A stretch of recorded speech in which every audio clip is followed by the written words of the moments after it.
Hello friends, അസ്സലാമു അലൈക്കും. പുതിയൊരു വീഡിയോയിലേക്ക് എല്ലാവർക്കും സ്വാഗതം. ഇന്ന് ഞാൻ വന്നിട്ടുള്ളത് ചിക്കനും ബ്രെഡും കൊണ്ട് എളുപ്പത്തിൽ ഉണ്ടാക്കിയെടുക്കാൻ പറ്റുന്ന പലഹാരത്തിൻ്റെ റെസിപ്പിയുമായിട്ടാണ്. അപ്പോൾ നമുക്കിത് ഉണ്ടാക്കുന്നത് എങ്ങനെയെന്ന് നോക്കാം. പലഹാരം ഉണ്ടാക്കാനായിട്ട് മിക്സിൻ്റെ ജാർക്ക് 4 ബ്രെഡ് ചെറിയ കഷ്ണങ്ങളാക്കിയിട്ട് ഇട്ട് കൊടുത്തിട്ടുണ്ട്. ഇനി ഇതിലേക്ക് ചെറിയ കഷ്ണങ്ങളാക്കിയിട്ടുള്ള 1 കപ്പ് ചിക്കന് ഉപ്പിട്ടാണ്ട് പുഴുങ്ങിയെടുത്തിട്ടുള്ളതാണ്. അതും കൂടി ഇതിലേക്ക് ഇട്ട് കൊടുക്കുകയാണ്.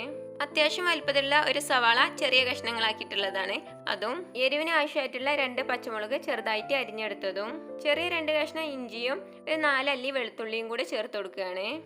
പിന്നെ ഇതിലേക്ക് ചേർക്കുന്നത് ഉപ്പാണ്. അപ്പോൾ ചിക്കൻ വേവിച്ചെടുത്തപ്പോൾ നമ്മൾ ഉപ്പ് ചേർത്തിരുന്നു. അപ്പോൾ അതിനനുസരിച്ച് ഉപ്പ് ചേർത്ത് കൊടുക്കുക കേട്ടോ. ഇനി വേണമെങ്കിൽ നമ്മൾ ഇത് അരച്ചെടുത്തതിന് ശേഷം വീണ്ടും ചേർത്ത് കൊടുക്കാം. ഇനി ഇതിലേക്ക് മസാലപ്പൊടിയായിട്ട് കുരുമുളക് പൊടി മാത്രമേ ചേർക്കുന്നുള്ളൂ. അപ്പോൾ ഇതിലേക്ക് 1/2 സ്പൂണ് കുരുമുളക് പൊടിയും കൂടി ചേർത്തിട്ടുണ്ട്. ഇനി ഇതെല്ലാം കൂടി നന്നായിട്ട് തന്നെ അരച്ചെടുത്തിട്ട് വരാം. അപ്പോൾ ഇതുപോലെ നന്നായിട്ട് തന്നെ അരച്ചെടുത്ത് ഒരു പാത്രത്തിലേക്ക് മാറ്റിയിട്ടുണ്ട്. ഇനി ഇത് കൈ വെച്ചിട്ട് ഇതുപോലെ നന്നായിട്ട് തന്നെ കുഴച്ചെടുക്കാം. അപ്പോൾ ഈ സമയത്ത് നോക്കിയിട്ട് ഉപ്പ് കുറവാണെങ്കിൽ വീണ്ടും ചേർത്ത് കൊടുക്കാം. ഇതുപോലെ കുഴച്ചെടുത്തതിന് ശേഷം ഇതൊന്ന് ഷേപ്പ് ചെയ്തെടുക്കണം. അതിന് വേണ്ടിയിട്ട് ഇതിൽ നിന്ന് കുറേശ്ശെ എടുത്തിട്ട് കയ്യിൽ വെച്ചിട്ട് ഇതിങ്ങനെ ഉരുട്ടിയിട്ട് നമ്മൾ വടയുടെ ഷേപ്പിലാട്ടോ ഞാൻ ആക്കിയെടുക്കുന്നത്. നിങ്ങൾക്ക് ഇഷ്ടമുള്ള ഷേപ്പിലാക്കിയെടുക്കാം. അപ്പോൾ ഇതുപോലെ ആക്കിയെടുക്കുകയാണ്.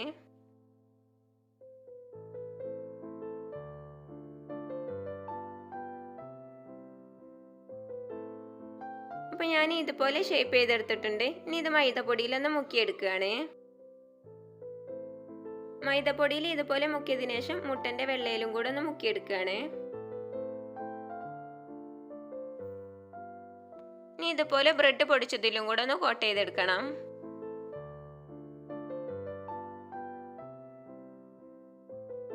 അപ്പോൾ ഇതുപോലെ ചെയ്തെടുത്തിട്ടുണ്ട്. ഇനി ബാക്കിയുള്ള മാവ് മുഴുവനും ഇതുപോലെ ചെയ്തെടുക്കാം.